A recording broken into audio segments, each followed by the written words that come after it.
Hello, everybody, and welcome. I'm going to get started as it's now 2 o'clock.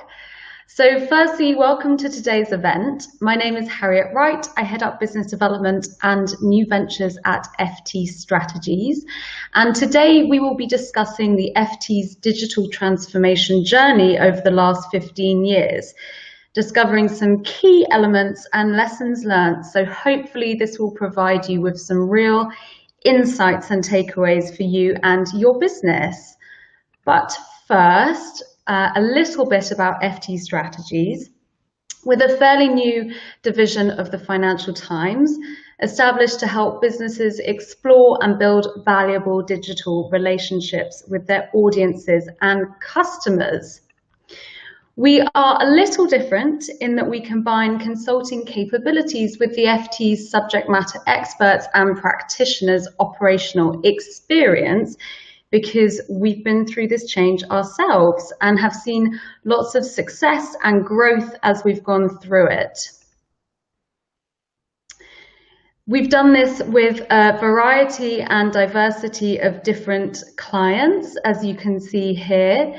And they have all been through engagements where we've been helping them to think about how can they engage with their audiences and customers in new ways. And this has been from our home turf of news publishing to automotive and art galleries.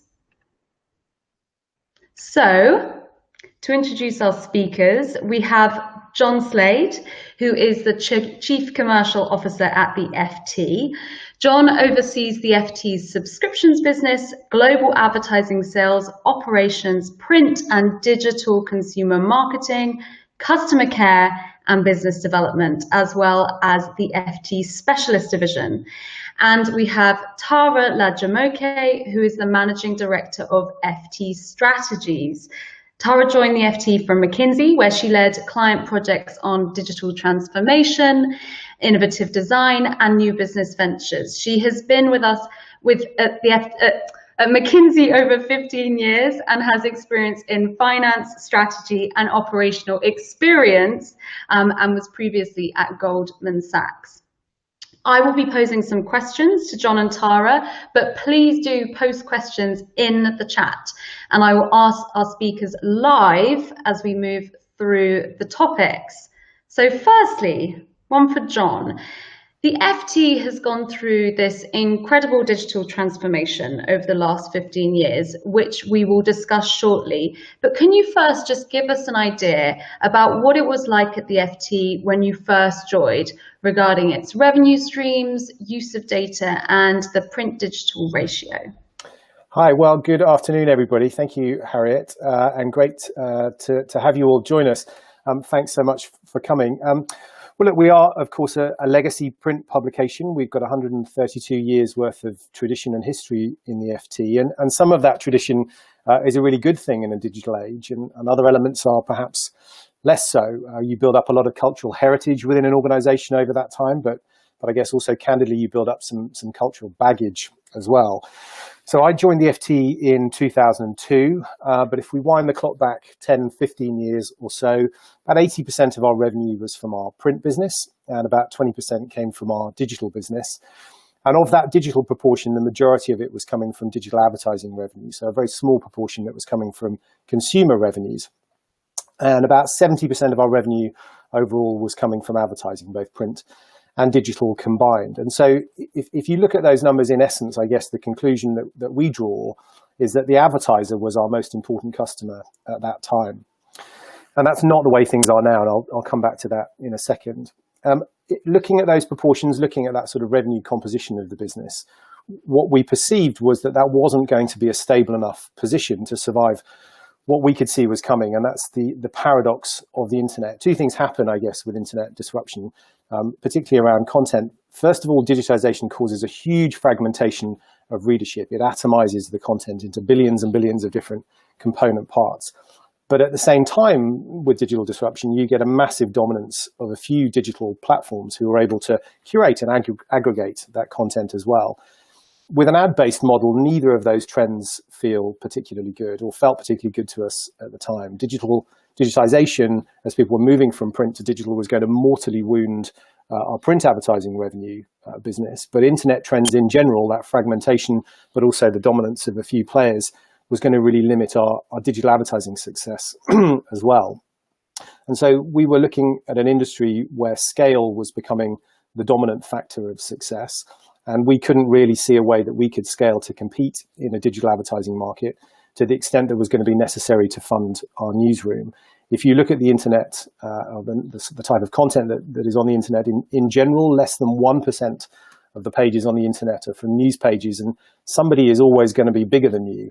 But a strategy, in addition to which, a strategy that's based on page views is going to drive the wrong sort of behavior when it comes to creating quality content and quality journalism. You're always optimizing for the click and the volume, and that is not a great incentive necessarily when you're trying to create quality content.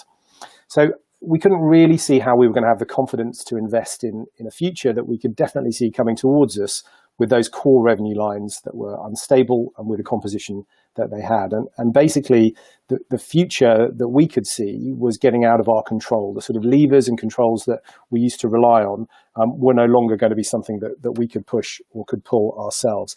We were going to be at the mercy, I think, of bigger forces than we could compete with.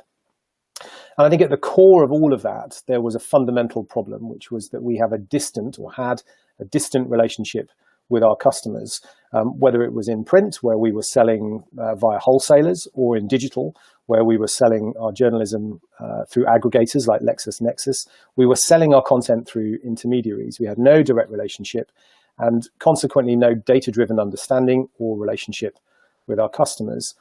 Now, if you look at that setup now, and obviously it's slightly easier with hindsight, but clearly that sort of composition of revenue, that sort of lack of relationship with your customers is not where you want to be.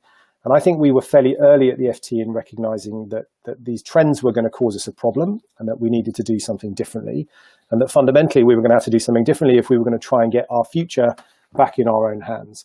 But there's also a sort of fairly fundamental philosophical question that I think we were dealing with at the time, which was we had spent 120 years at that point charging for our journalism. People picked up our newspapers, they paid for that great journalism that we'd created. And now all of a sudden we were giving that valuable content away for free just because the means of distribution had changed. And that didn't feel philosophically to us to be right or correct. And in fact, I would describe that early era of news distribution on the internet for free as being something of a cardinal sin. We felt it at the time and we feel it now as well. So the FT decided to become a direct-to-consumer business and have a subscription model sitting behind it. But that transformation journey itself didn't exactly happen overnight. Can you tell us about the beginning of that journey and how you got started? Certainly. It's definitely not a journey that's completed either. It is, I think one of the things that we've had to arrive at quite quickly is the recognition that transformation is never complete and that it is necessary within the organization to remain continually agile and continually transforming and rethinking how we organize and structure our business and what's important to us. But certainly there was a start point. Now, I mentioned that there was a philosophical question at the heart of our thinking 15 or so years ago when we started to think about a subscription business in earnest. So because of that, in 2005, we entered what we now refer to, we didn't think of it at the time, but what we now refer to as a mindset phase. We had to think differently about how we were approaching our business. And that was in a few areas. So firstly, we had to have confidence that the journalism that we were producing was worth paying for online. And that was a big deal. It was not intuitive to everybody at the time that by putting our journalism on the internet, that meant it was worth paying for. So we had to convince ourselves of that. And certain parts of the organization needed a little more convincing than others, perhaps. So that was the first thing we had to do.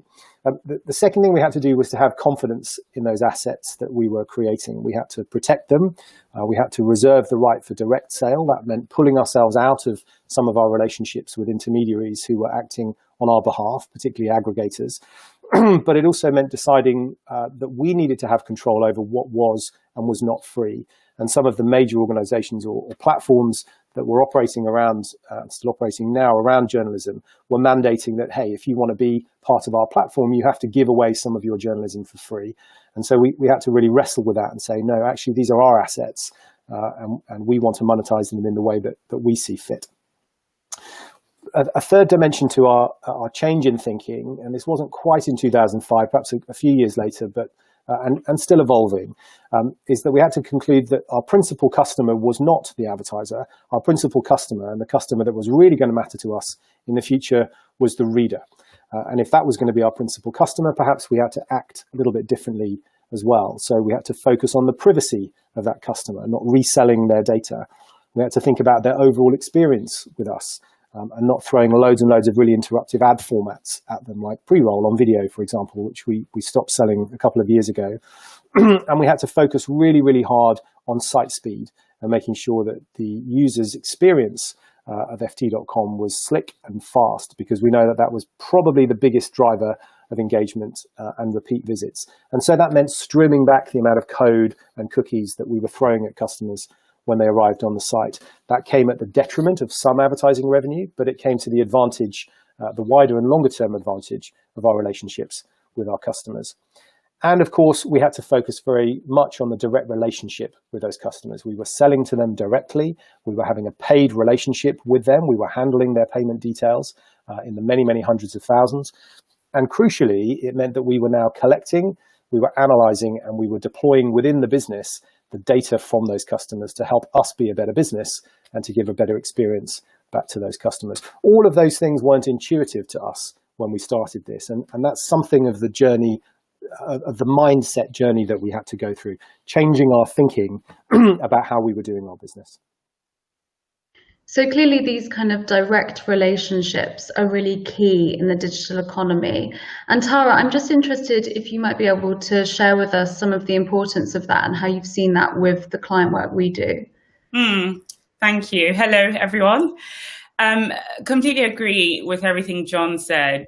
We're seeing a real trend with our clients, certainly in the news industry, but also across other sectors, financial services, all the way through to auto, where they are seriously thinking about how they own and create more direct, usually digital, relationships with their customers.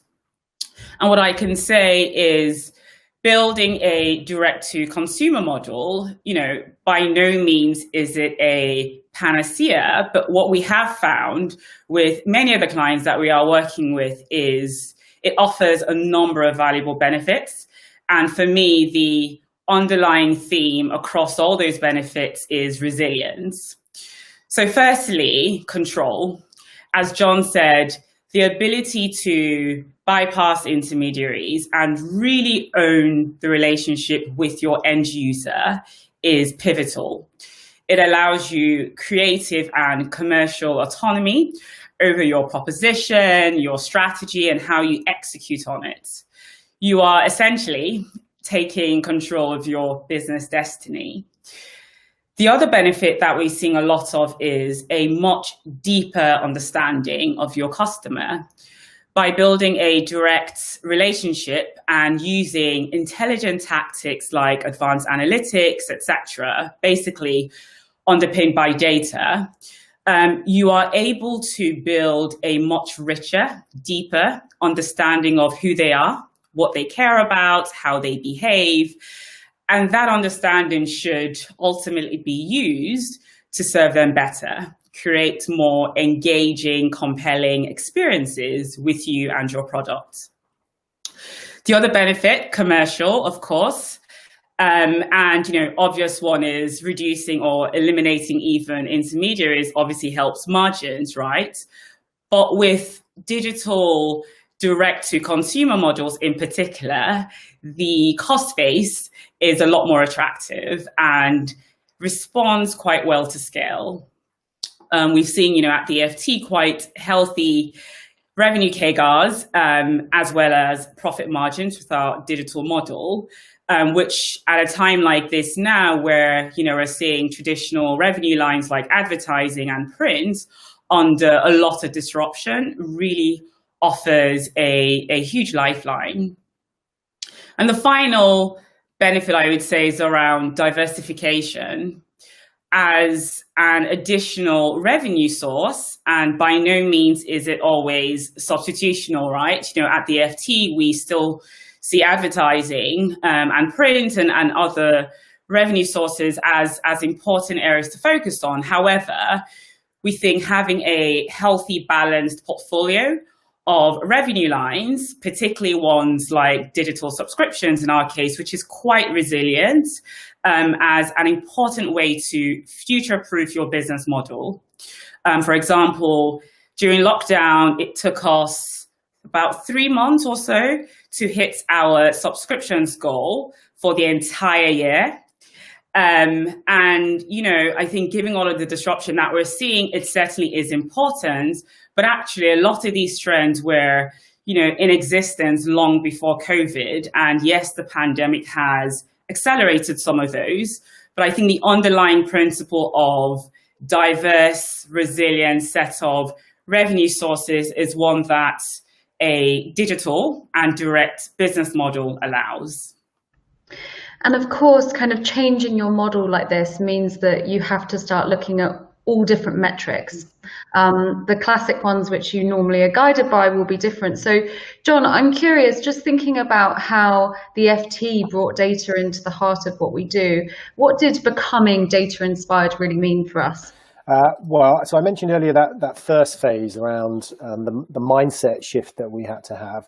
I suppose being data inspired, bringing data into the core of the business really epitomizes the next phase. And I guess that really kicks off in earnest around about 2014, 2015. And we call that, again, with reflection, we didn't call it that at the time, but in hindsight, we could refer to that, I guess, as the skills phase.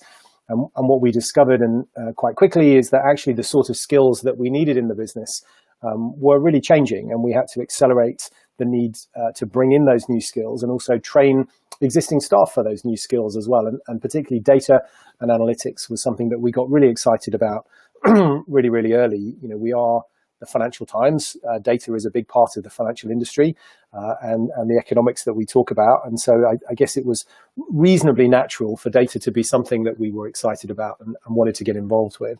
And so we had a number of kind of early experiments and early thoughts around how we could use some of our data that we were beginning to get from this engaged subscriber base and see how we could deploy that back into the business. But I suppose more generally for a second, the sort of skills that we were bringing in were changing in almost every department. In the advertising department that I was responsible for at the time, one of the key skills that you had was, are you a really tough negotiator? Can you argue really hard with some bruising media buyer? But actually the sort of skills that we needed increasingly within the advertising department were a little bit softer. They were more around understanding technology and understanding how we could work with technology to realize clients' ambitions. Within the marketing department, we were having to do a lot of digital marketing. We were having to think about pricing all of a sudden as a core discipline within the business. We were having to think about retention skills and CRM in a way that we never really had to in a much more print-driven business. Of course, within technology, within UX, within product, and within editorial, all of these things were changing. But I think above all, data. And I think one of the big things that we did quite quickly was to think that if we have a room over there where our data people sit, then that will not be good enough. What we need to do from the start really is to try and inculcate data in all of our business and make it everybody's responsibility and get everybody to use it. In other words, democratize that data quite quickly. And that was driven principally by the thinking that we did around the sort of tools that we need. We built a lot of our data tools ourselves. It gave us what we wanted. And what we wanted was that democratization of data, the access to that data. We needed teams that could help frontline practitioners to interpret that data and bring it into their everyday thinking, whether that was, as I say, in the newsroom or in the marketing department or in the pricing team. And we appointed a chief data officer, Tom Betts, to the board. And that was a really big signal to all staff internally that we were taking this as seriously as we were. We put data at the very core of the company objectives. And in fact, everybody within the organization had a proportion of their annual bonus that was based on a data metric, the engagement metric, which we might come on to a little bit later. But we then discovered that it was driving our decision making, it was driving our product design, it was driving interactions between departments. That's not being data governed, that's being data inspired.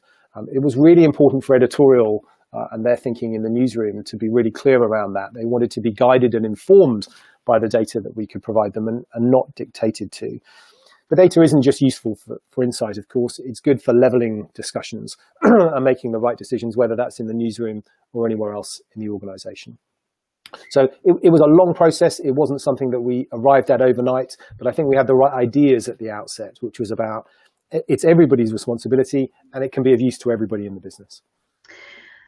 And John, we just have one question which has come from the audience here, which is how are people in the newsroom using data today, and does it filter into the way down to reporters, and does it inform the type of coverage they do? I think I'll start with that last point first. No, it doesn't, is the short answer. It doesn't inform the type of coverage that they will do. It may inform the direction of that coverage, but it won't specifically dictate and say, look, this is a story that you should write about and this is not. That's still at the discretion of the journalist and of the editor, and that's a really important distinction. It does help us to understand whether the way that the story is being displayed on the site, the headline that we have around it, and the way it's working within different inbound sources like search or social, whether it's driving the right kind of traffic in, the right sort of traffic that's becoming useful, whether it's driving engagement. And again, that's a sort of key metric that everybody's working to. And every news conference of every morning starts with a data-based analysis of what's been successful and where we're reaching new audiences and where we're engaging existing cohorts. So it's a very important part of the newsroom ecosystem and the newsroom life cycle, but it's not a diktat. We're not saying, look, that number tells us stop following that story. If it had have done, then there are lots of great stories that we've been covering in the last couple of months and years that perhaps we wouldn't have done. And sometimes we have to have the courage of our conviction in the newsroom that actually, no, look, this is a story that we should follow, even if the data right now doesn't tell us that's necessarily the case. So it's a blend of the two, and it's always a balance. But every journalist, right down to a frontline reporter and right up to the editor, has access to a dashboard about how the overall corpus of the journalism is responding to or being responded to by our audience every day, drilling right down to an individual article level. And that, of course, must have been a huge culture change piece in terms of bringing that kind of level of data into those decisions in a way that hadn't been done before. Tara, I'm curious, from your experience, how important do you find the element of culture change in digital transformation in the clients you've been working with? It's pivotal. It's a real deal breaker. You can have the most powerful strategy, but actually if people across the organization don't embrace it and own it, it's almost impossible from what I've seen to get it right. And it makes sense, right? Digital transformation in itself is a multifaceted challenge and opportunity that requires a diverse selection of skills and experiences. But that in itself is a huge challenge when you have silo departments with deep skills and, sometimes conflicting priorities. So I think, one of the observations that I've certainly made from the work we've been doing with clients and also reflecting on the FT's journey is that it's really important to get a number of things right. The first is alignment, which is where North Star, which I think John will talk about later, really plays a crucial role. I think the other thing is to really empower your people to be able to own and deliver that change. And then finally, I think how you promote certain types of behaviors, the metrics that you use, the data that you share can really go a long way to incentivizing people to make the right choices to feed your goal. So just to bring that to life, on the goal side of things, we've worked with organizations to help them develop their North Star, which is a single bold objective that everyone across the organization focuses on. We've done things from, 2 million paid subscribers by 2024 to being the #1 industry leader in a particular sector. So really a broad range from financial type metrics to, I guess, perhaps more industry position-led goals. And for me, what's equally important is actually not just the goal, it's also the process of creating that goal. We found that organizations that really brings everyone on that journey on thinking about the North Star, thinking about the outcomes that will deliver on that North Star, where do we need to get to from average revenue per user today of £50 to 75 to hit that target. It really helps people shift the mindset from this is change that is being done to me to change that I am a part of getting right and making a success. And I think also those diverse perspectives really helps to make for a richer, more powerful goal. The other thing as well that I'm seeing is the agile mindset. So as part of the North Star framework, there are a set of hypotheses around how you think you will deliver, reduction in churn by 40% as an example. And sometimes I've seen clients who think about this in a fairly theoretical, traditional way, right? Okay, so we need to have this 3-year plan with, stage gates, etc., a very waterfall style. But actually what's really powerful and what really moves the needle is thinking about it in a very iterative way. Let's form a bunch of hypotheses around what we think we could do. We can start a new newsletter. We could play around with pricing to try and optimize it. And then building those into a series of experiments that you don't have to start working on 6 months from now, but actually you can start testing and learning from tomorrow, even next week. Really, I think, driving that mindset of let's test quickly, let's learn quickly, let's make progress quickly.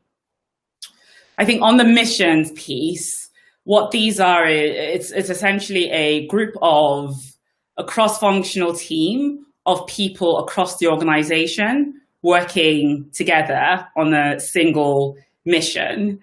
So at the FT, for example, we have the acquire mission, we've got retain, and you have representatives from data, technology, editorial, commercial, etc. And they are all bringing in very unique perspectives to solving that problem. And I think it's a great way to really empower people with a central role in shaping that journey and delivering on your North Star. And then the final thing is, like John said, metrics. I think, you can't change what you don't measure. So for us, it's really important to have in place the right metrics and to use those actively. One of the really interesting things that we saw recently was, a bias towards quantitative metrics, page views, etc. But actually, when we've worked with clients to think more comprehensively about how can you actually measure for what's really important. So in the case of a lot of our clients, it's like us, value over volume. So how do you think about measuring for engagement, right? Everything from quality reads through to the number of shares, etc.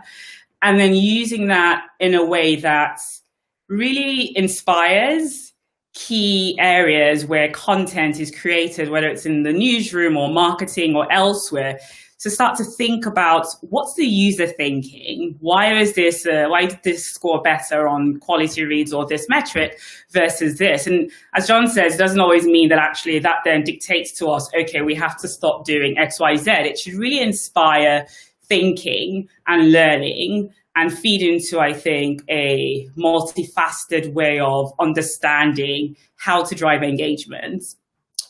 And I think the final thing in the metric space is it has to be embedded in the culture and ways of working.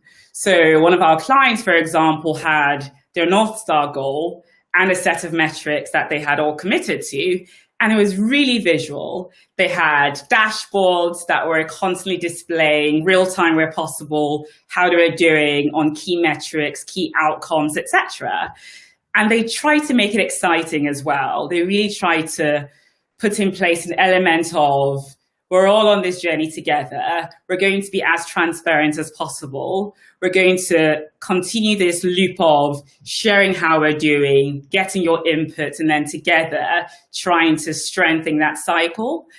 So I thought it was a really nice visual way of not just creating a bunch of metrics that, end up in a strategy doc that's looked at once a year, but actually embedding that in the day-to-day psyche and using that to inform decisions at a very minute level. And talking about metrics, I wonder if, John, you can tell us a little bit about the FT's North Star metric, and in relation to one of the questions for the audience, what has particularly changed about that over the last 4 years? I think you're on mute, John. You would have thought after 8 months of working from home, I'd have worked out how to take off the mute button. Apologies. Thank you, Harriet.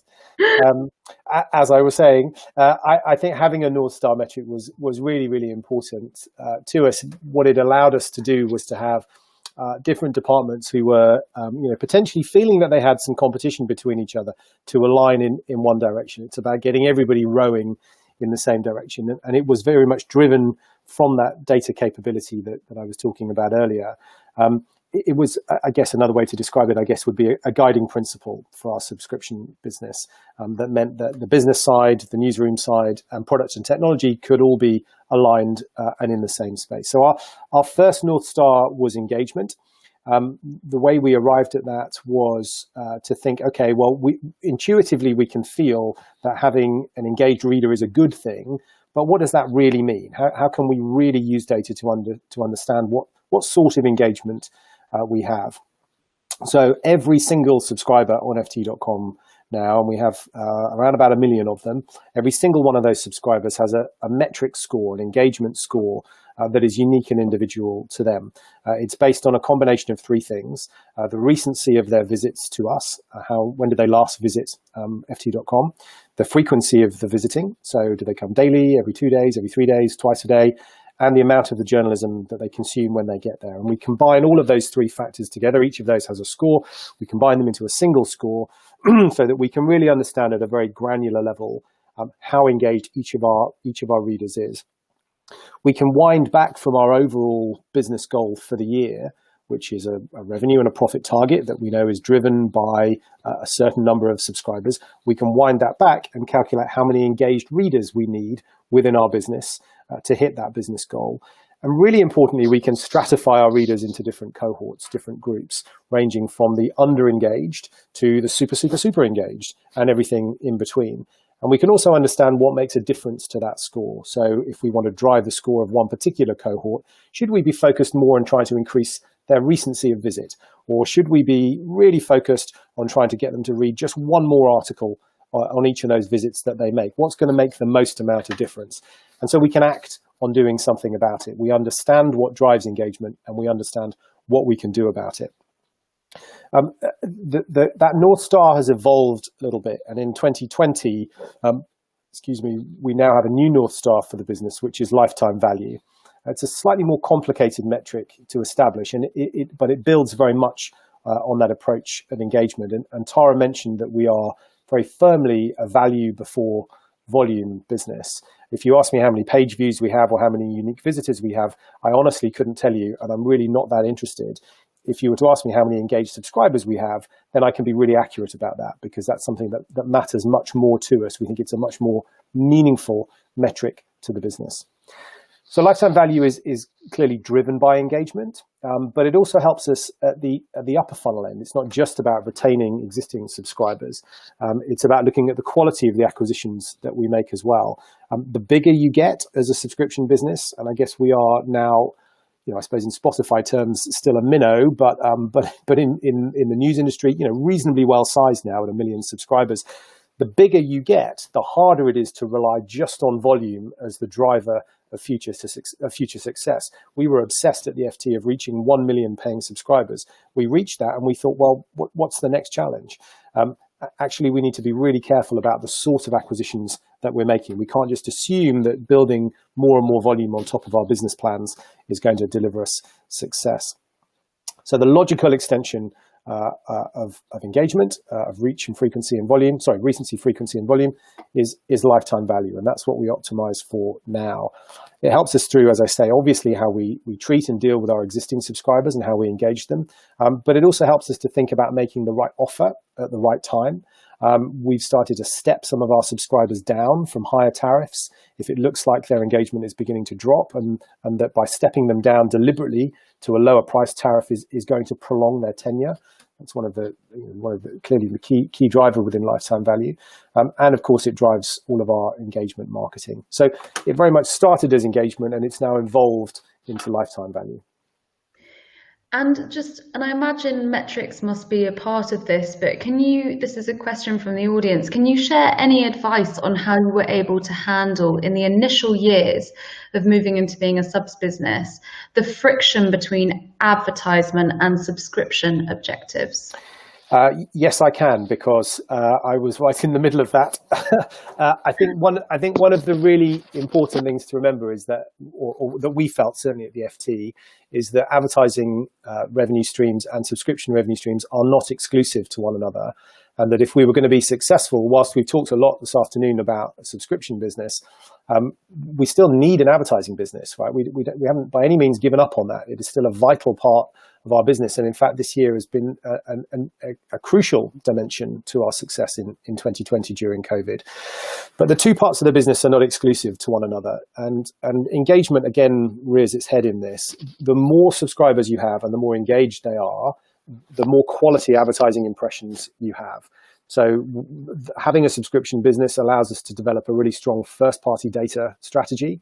When people subscribe to the FT, we ask them 3 short questions: what job title they have, what industry they work for, and what areas of responsibility they have. And it turns out that those are really, really vital pieces of information for advertisers to have. It helps them with their planning, with their analysis, and with the targeting of advertising on ft.com. And we're able to charge fully 1/3 more for subscriber impressions on ft.com, impressions driven from subscribers that have that first-party data underneath them, than we are from the anonymous users that we also have on ft.com. So it drives a quality advertising story, because the sort of analysis that you can give to your customers about how their advertising has performed and the sort of planning you can help them with is that much more detailed. So it positions you more as a consultant in their mind because of the information you have about your audience. But it also helps you to drive value in your advertising business because you have richer ad impressions. And the bigger, as I say, the bigger that subscriber base gets and the more engaged they become and the more our teams focus on that engagement.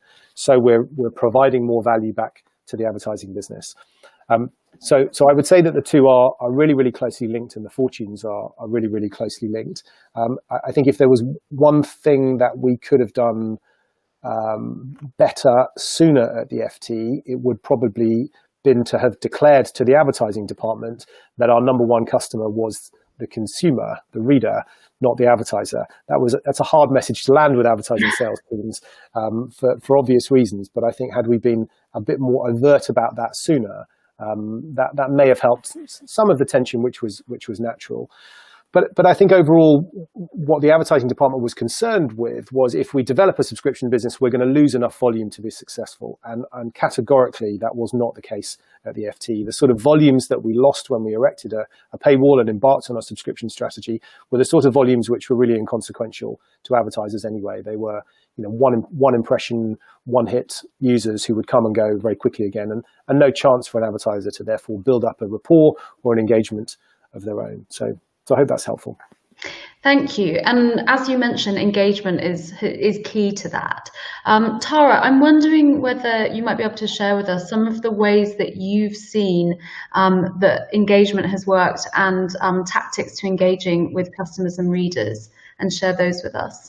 Yes. I think there are a number of core tenets that I can share, but the central theme here is engagement. I'm sure you are close to getting tired of hearing that word, but it really emphasizes how important it is for us and for the clients that we work with to understand their readers, understand their audience, understand their customers. So I think a few things. One is around the who, if you will. For us, it's not about traffic acquisition. It's actually about traffic optimization. Of course, attracting traffic and building a strong reader base is important, but it's about getting the right sort of traffic in. It's important to recognize that not all visitors to your platforms will become loyal readers, and not all loyal readers will become subscribers. So you have to always start off with the question on what type of person do I want to attract, and how do I do that in the most effective way? So what we found is that to do this, you need to consider the hooks that will attract that audience, where you distribute your content, and align your resources, particularly in marketing, with that. So 3 particular areas that we found around the sort of who, if you will. So the first is around understanding who that person is that you want to convert to a loyal subscriber. And one of the things that we do with clients a lot of the time is building target personas. So it's a really good way of getting beneath the surface level attributes to understanding the needs, the pain points, the dreams, if you will. And that's obviously not always easy to do. There are quantitative ways of doing that, obviously through surveys, etc., but also qualitative are as powerful. You know, we've had situations with clients where we literally go into LinkedIn profiles and start to paint a picture of, okay, these are the types of people, this is where they've been educated, these are some of the posts they're making, etc. This is how they think and how they behave. And obviously that then feeds into your understanding of who they are and what's going to connect, what's going to work. Content distribution and SEO, obviously, making sure that you are broadcasting your content where those readers are, as opposed to trying to get them to you. It's far more natural to embed yourself in existing customer journeys where possible. And then finally, paid marketing. So ensuring that your marketing resources are aligned with your organic strategy to accelerate the conversion journey. So that's the who, which should hopefully allow you to understand this is who they are, this is how they behave, and then really start to understand how to distribute and connect with them. The what is the second pillar. So you understand who your reader is, which is half the battle. Now, attracting them and persuading them to stay is crucial. How do you get them to not just come once? So a lot of our clients complain about flyby traffic, right? There's a big news story, for example, and they come, download, and then go. We want people who are coming again and again, who become loyal to your brand, your values, what you stand for, ultimately to the point where they want to pay, and they want to pay and pay. So for us, the on-site experience is a key factor here. How do you help them, for example, discover your content easily, intuitively?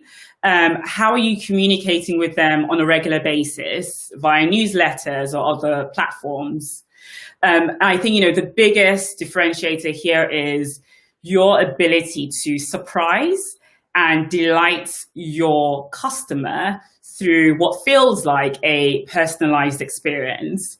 And that ability to anticipate is something that you can only do with a really deep understanding of who they are, which intelligent data should allow you.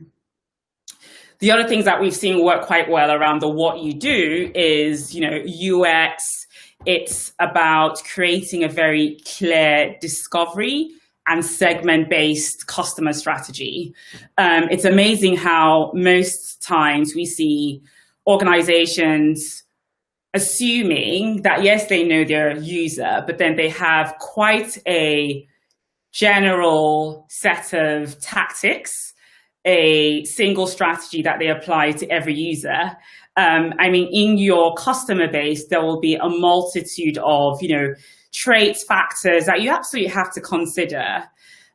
So I think getting a deep understanding of your user, but also understanding the different segments, the different flavors, and then adapting your strategy for how you onboard, etc., is also key. And the final thing is the when. We have found that the first 90 days is crucial. And this is where onboarding in particular becomes a real game changer. So at EFT, we found that unengaged subscribers after 90 days are twice as likely to churn. Therefore, we do our best to drive engagement from that, first 90 days and obviously beyond. And some of the interesting tactics that we found that has worked quite well, and this is obviously evolving all the time, to really start to help people form those habits of coming to us to consume content, around things like signing up to the app, receiving push notifications, organically following topics on the MyFT platform, engaging with comments online, signing up to newsletters, reading the FT across multiple devices, visual journalism. So I think, my takeaway here for you is, once you understand the reader, once you understand what's going to keep them coming back, make sure that you have a time-based strategy, segmented strategy that you implement in a really efficient way. So understand what really matters to them and then really start to help them form those habits early on in the journey. Thank you, Tara. So we've talked a bit about the previous phases of the FT's transformation before, but I think just it would be good to hear from you, John, just what the FT is currently focusing on. Sure. Well, Tara's mentioned it a little already, so I'll be quite quick. And it would be great to get into some questions, I think, from the audience if we can. So we talked about the mindset phase, we talked about the skill phase. The difficulty with a skill phase is necessarily, as you build skills, your skill sets get deeper and deeper and deeper. And the problem with skill sets getting deeper and deeper and deeper is that they are going down and down and deeper into their own silos. And that's not helpful when actually collaboration between the departments is really the key to the success that you need in the future. So we have to find a way to combine both the depth of skill that we're creating, and we want those skills to get deeper and deeper, but to find a way for them to work across the business. So we're now in what we call the mission phase. We stepped back in 2019 and we looked really objectively at our business. We are quite harsh self-critics. I think that's an important discipline. And we scored ourselves against 10 key criteria that we felt were really important for a great subscription business. And the overall conclusion across about 30 members of the team was that we were about 65% good. Now, that's not bad. That's okay, but there's work to be done.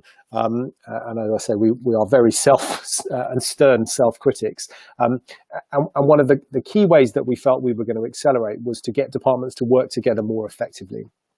So we established cross-functional teams. It felt like the very obvious way to address the remaining things that we really felt we needed to work on.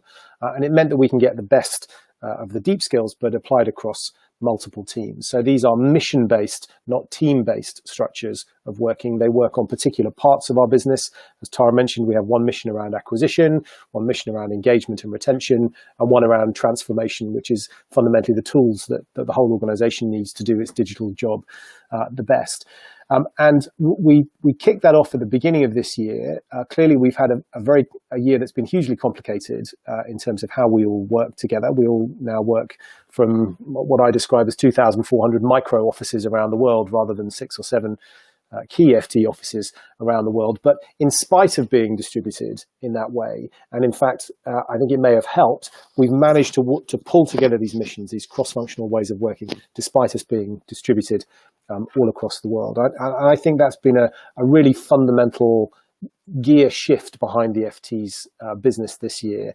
Our ability to work in this cross-functional way around particularly three particular core areas our business. So that's the phase that we're in now, and I would anticipate that phase being something that we would stick with at least probably for the next 2 years or so.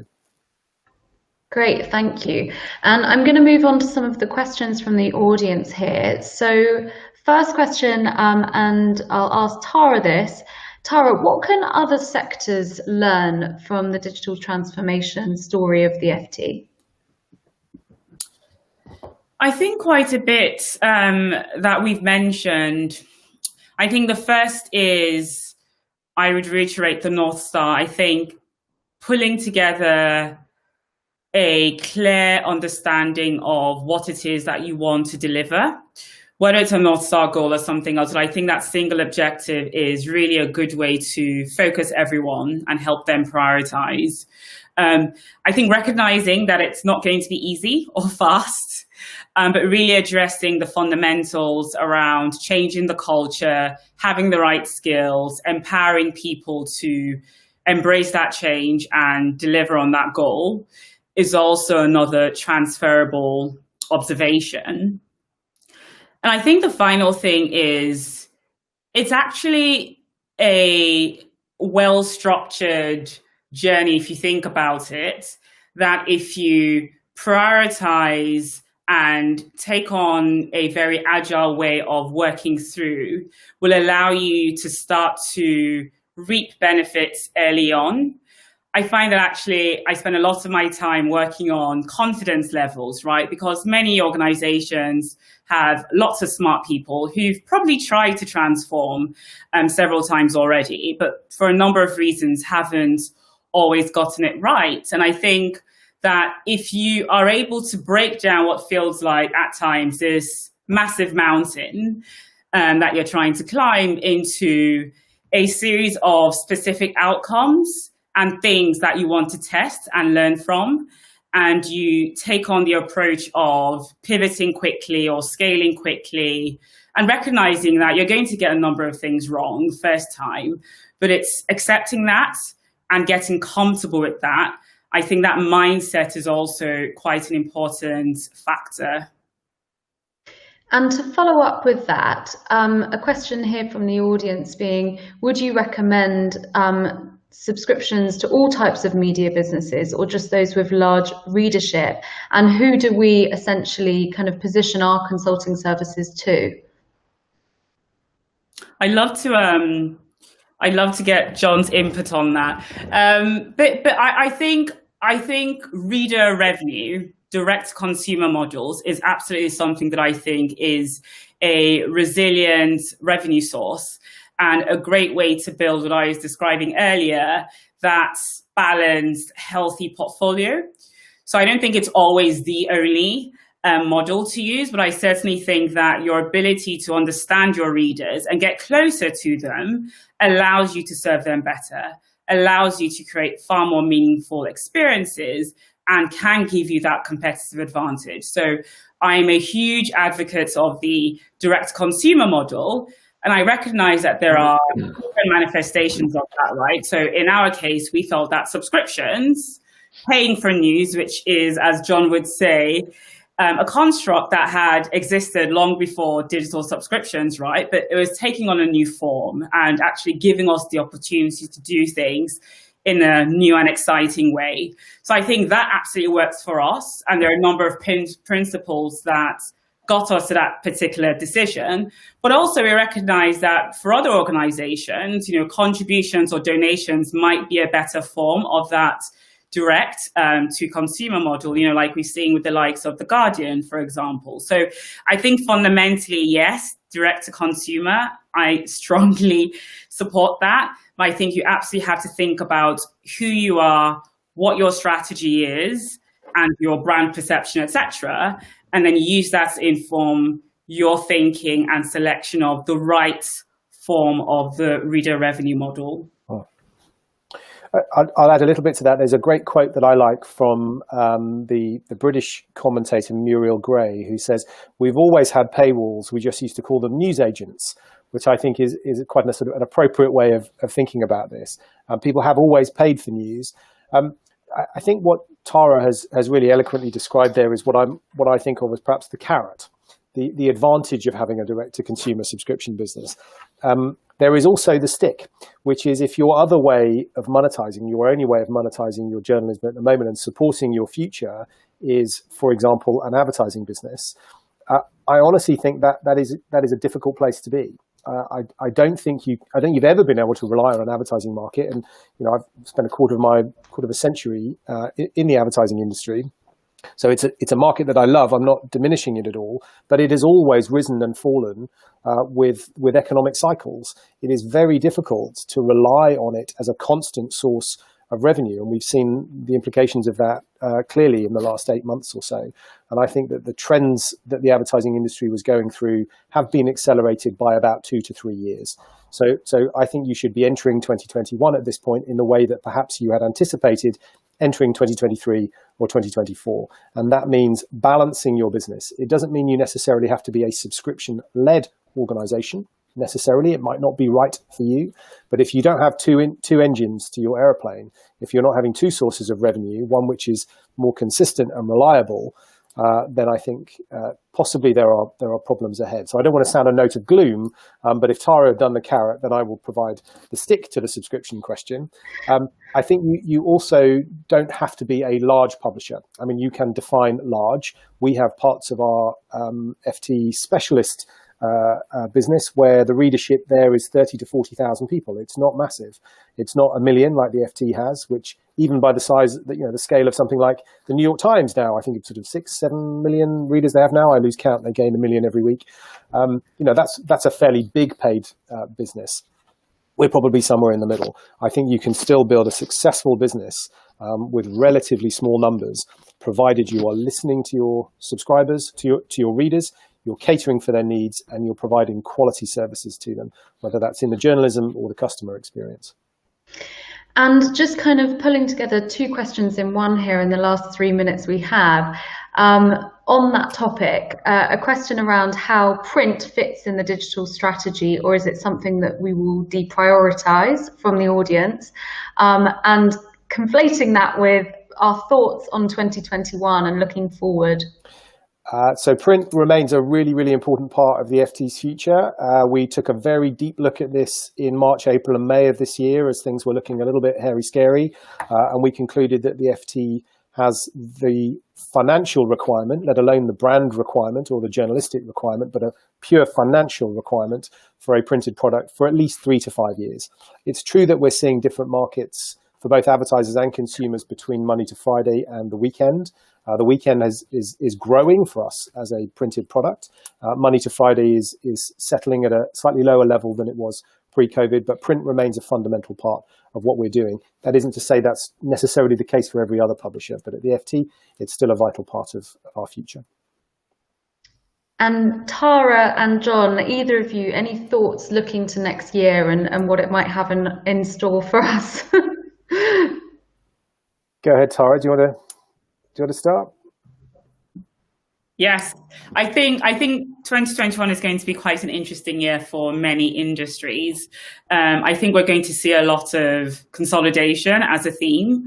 I think that given all of the disruption, we'll see continued interest and activity in the direct-to-consumer model. And I am hopeful that we're going to see lots of innovative versions of that. And finally, I'm hoping that it will be a good thing for the consumer. I think hopefully innovation and a more relentless focus on what really matters will lead to better propositions and a better overall service. I would say on the news side, the three big stories that have dominated the news agenda for the last few years are likely to continue to dominate the news agenda: the health crisis, the global health crisis, US politics, and Brexit.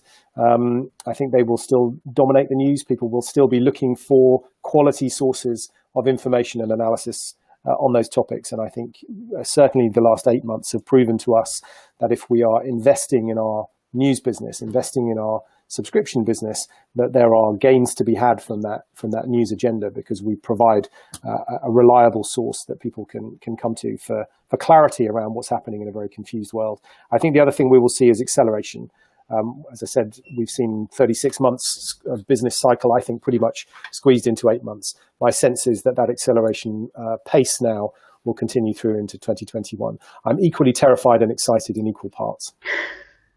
Well, thank you. And thank you everyone for joining us today. It's been great to have you all here. And I hope that the stories and insights shared by Tara and John were interesting and valuable. This is the start of a series of conversations we're going to be hosting next year. So we would really love to hear from you and the topics that matter most.